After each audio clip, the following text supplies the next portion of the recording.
तो हमारे यहां पानी पीने के बहुत तरीके हैं। लोटा मुंह से लगाया, गट गट गट गट उतार लिया, गिलास मुंह से लगाया, गट गट गट गट उतार लिया। तो भागवती जी कहते हैं नहीं, ये तरीका बिल्कुल गलत है पानी पीने। वो कहते हैं कि पानी को चुस्कियां ले लेकर पिए। जैसे आप गर्म दूध पीते हैं ना, भागवती जी बिल्कुल उसके समकक्ष रखते हैं। अब ये क्यों?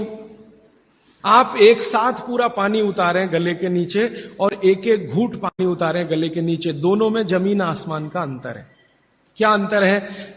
हमारे पेट में भोजन को पचाने के लिए अग्नि होती है और इस अग्नि को तीव्र करने के लिए अम्ल होता है। अम्ल, एसिड प्राकृतिक रूप से बनता है और मुंह में क्षार बनता है जिसको लार कहते हैं। आप लार, स्लाइवा, सेलिवा, लार, लाला रस, अलग अलग नामों से आप जानते हैं।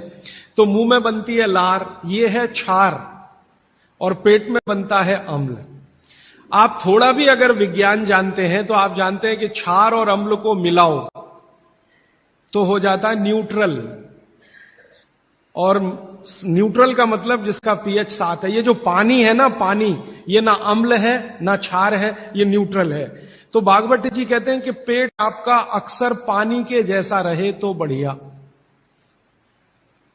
और जिनका पेट पानी के जैसा, माने पेट की अम्लता ना बढ़े और पेट का क्षारपन भी ना बढ़े, पीएच 7 के आसपास रहे, तो भागवती जी कहते हैं ऐसे व्यक्ति को 100 से ज्यादा वर्ष जीने की पूरी गारंटी है, बिना एक भी दवा खाए और बिना चिकित्सक के पास जाए।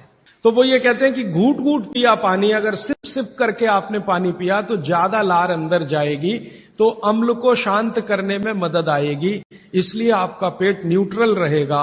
इसलिए पानी घूट घूट भर के पिए। और एक साथ गटगट पानी पिएंगे तो लार पानी के साथ मिल नहीं पाएगी, तो अंतिम रूप में जब वो पहुंचेगा पानी तो खाली पानी होगा। भागवती जी आगे कहते हैं, बहुत ही महत्व की बात है ये सब आपके लिए। वो ये कहते हैं कि जो व्यक्ति सिप सिप करके पानी पिए, वो देखें जानवर कैसे पीते हैं। चिड़िया कैसे पानी पीती है? चिड़िया एक ड्रॉप उठाएगी, फिर उसको ऐसे ऐसे मुंह में चलाएगी, फिर पिएगी, फिर दूसरी ड्रॉप उठाएगी, फिर ऐसे ऐसे चलाएगी, फिर पिएगी। ऐसे कुत्ता है, पानी को चाट चाट के पिएगा, शेर पानी को चाट चाट के पिएगा। ज्यादातर जानवर पानी को ऐसे ही पीते हैं। वो जानवर हमसे ज्यादा स्वस्थ हैं। किसी को डायबिटीज नहीं, कोई ओवरवेट नहीं, किसी को जॉइंट्स पेन नहीं, किसी को कुछ नहीं। बाघ भट्ट के पक्के चेले हैं ये सब जानवर। माने आपके सारे रोगों की एक दवा। तो मैंने ये एक्सपेरिमेंट शुरू किया, ये मैंने पढ़ा था 6 साल पहले। भागवत जी को मैंने 6 साल पहले पढ़ना शुरू किया। 3 साल पढ़ने में लग गया और 3 साल समझने में लग गया। तो आपको सुनकर हैरानी होगी, हमारे जो दोस्त हैं, सहयोगी हैं, जिनका वजन बहुत ज्यादा था, उन्होंने पानी सिप सिप करके पीना शुरू कर दिया और भोजन के 1.5 घंटे के बाद पानी पीना शुरू। ये 2 सूत्रों का ही परिणाम है कि सबके वजन पहले से आधे हो गए, सिर्फ पानी पीने का तरीका बदला। फिर मैंने डॉक्टरों से बात की कि ये चक्कर क्या है, तो उन्होंने कहा बात सीधी सी ये है कि जो लार है ना, इसकी मेडिसिनल प्रॉपर्टी सबसे ज्यादा है। आपने जानवरों को देखा होगा, उनको कभी भी कोई चोट लगे तो वो अपने लार से ही ठीक कर लेते हैं, चाट चाट के। अब वो ये कहते हैं कि भारत के वो मनुष्य या स्त्रियां और पुरुष बहुत ही दुर्भाग्यशाली हैं जो इस लार को अंदर ले नहीं जा पाते। जैसे तंबाकू खाने वाले लोग, गुटखा खाने वाले लोग, मावा खाने वाले लोग, थूकते ही रहते हैं उसको, थूकते ही रहते हैं। जिसको बनाने के लिए भगवान ने 1 लाख ग्रंथियां आपके मुंह में दी हैं, जो रात दिन आपके लिए लार बनाती हैं। ये बहुत ही कीमती है, इसका औषधीय गुण बहुत है। और जैन दर्शन में इसको अहिंसा के साथ जोड़ा हुआ है।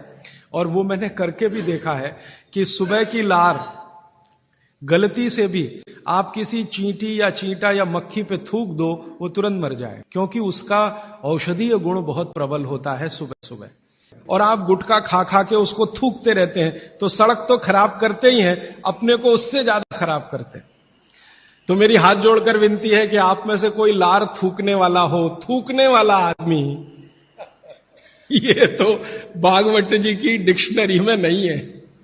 वो कहते हैं कि एक ही कंडीशन में आप कुछ थूक सकते हैं, जब कफ बहुत बढ़ा हुआ हो, तभी, बस। उसके अलावा दूसरी कोई कंडीशन नहीं कि आप थूकें।